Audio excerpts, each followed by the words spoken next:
स्वागत है आप सभी लोगों का आपके अपने YouTube चैनल एजी स्टडी पॉइंट में। तो आज की इस वीडियो में हम देखेंगे कि सम संख्याएं और विषम संख्याएं किसे कहते हैं। हम उदाहरण के साथ समझेंगे कि सम संख्याएं क्या है और विषम संख्याएं। ठीक, तो यदि परिभाषा की बात करें तो आप लिख सकते हैं कि वे संख्याएं जो दो से पूरा पूरा विभाजित हों।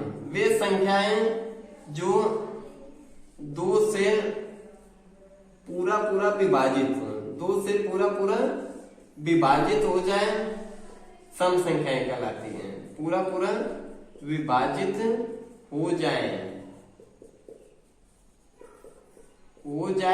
सम संख्याएं कहलाती हैं। सम संख्या कहलाती है। अब आप इसको डेफिनेशन के माध्यम से इस तरीके से लिख सकते हैं कि वे संख्याएं जो दो से पूरा पूरा विभाजित हो जाए। कहने का मतलब यह है कि दो से हम, सिंपल सी बात है, दो से हम किसी भी संख्या में भाग करेंगे, यदि पूरा पूरा कट जाता है तो हम कहेंगे कि सम संख्या है। जैसे आप उदाहरण के तौर पे समझ सकते हैं, आपका 2 हुआ, 8 हुआ, 16 हुआ और 20 हुआ। यह सब दो से हम इसमें भाग कर देना है। जैसे दो से हम दो में भाग कर दिए, 2 एक 2 पूरा पूरा कट गया। 8 है, 8 में 2 से भाग कर देंगे, 2 चौको 8 पूरा पूरा कट गया। तो यह क्या है? सम संख्या है। सिर्फ यही इसका लॉजिक है कि 2 से पूरा पूरा कटता है तो हम क्या कहेंगे? सम संख्या। और बड़ी सम संख्याओं को पहचानने का लॉजिक यह है, इजी कॉन्सेप्ट, कि यदि इकाई के अंक में, इकाई का अंक, यदि इकाई का अंक आपका 0, 2, 4, 6, 8, 0, 2, 4, 6, 8 है, कोई भी बड़ी संख्या, कोई भी बड़ी संख्या हो, जैसे कह दिया है 2, 5, 6, 9, 7, लास्ट में इनमें से कोई डिजिट लगा हो जैसे 4, तो आपको तुरंत कह देना है कि ये क्या है? सम संख्या। ठीक, कोई भी यहाँ पे 8 लगा हो तो आपको देख कर बता देना है कि सम संख्या है। यहाँ पे 0 लगा हो तो आपको देख के बता देना है क्या है? सम संख्या। सिर्फ इसका यही लॉजिक है। इकाई का अंक हमें देखना है, कोई भी बड़ी संख्या हो, बिना भाग दिए, बिना विभाजित किए, यह डिजिट आते हैं लास्ट के 0, 2, 4, 6, 8, तो हम कह देंगे कि ये संख्याएं क्या है? सम संख्या, इवन नंबर। ठीक, तो यह हो गया सम संख्या की परिभाषा। अब हम बात करेंगे कि विषम संख्या।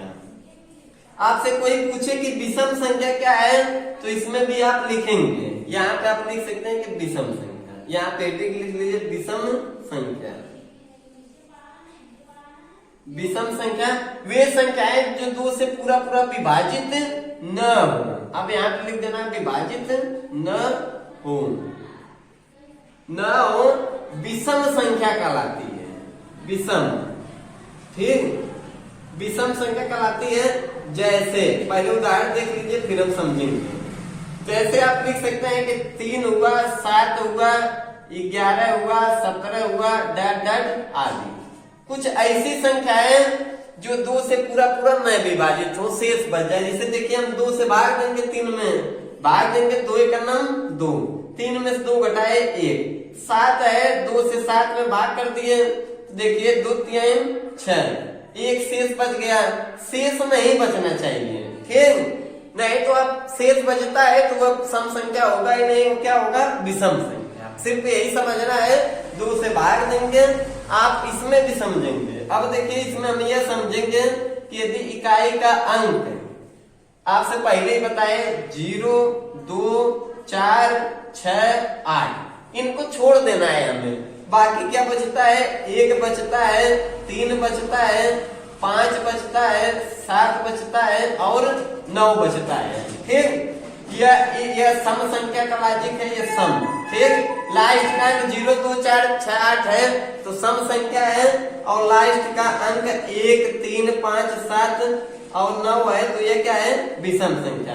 कोई भी बड़ी से बड़ी संख्या हो, आप देखिए 2, 3, 5, 6, लास्ट में 7 लगा है तो विषम संख्या, 9 लगा है तो विषम संख्या, 3 लगा है तो विषम संख्या। आपको सिर्फ इतना याद रखना है कि लास्ट डिजिट इतना आता है, या कोई भी बड़ी संख्या दिया हो, जैसे यहाँ पे दे दिया है आखिरी वाले अंक में हमें 2 से भाग दे देना है, 3 में भाग दे देंगे 2 से, भाग जाती है तो सम संख्या, भाग नहीं जाते है शेष बचता है तो विषम संख्या। बस यही इसका ट्रिक है। तो इस तरीके से आप आसान तरीके से समझ सकते हैं कि सम संख्या मतलब इवन नंबर, विषम संख्या मतलब ऑड नंबर किसे कहते हैं। ठीक, उदाहरण के साथ, एग्जाम्पल के साथ। तो उम्मीद करता हूँ वीडियो आपको जरूर पसंद आया होगा। यदि वीडियो वास्तव में पसंद आता है तो वीडियो को लाइक कमेंट करें और चैनल पर नए हैं तो चैनल सब्सक्राइब करें।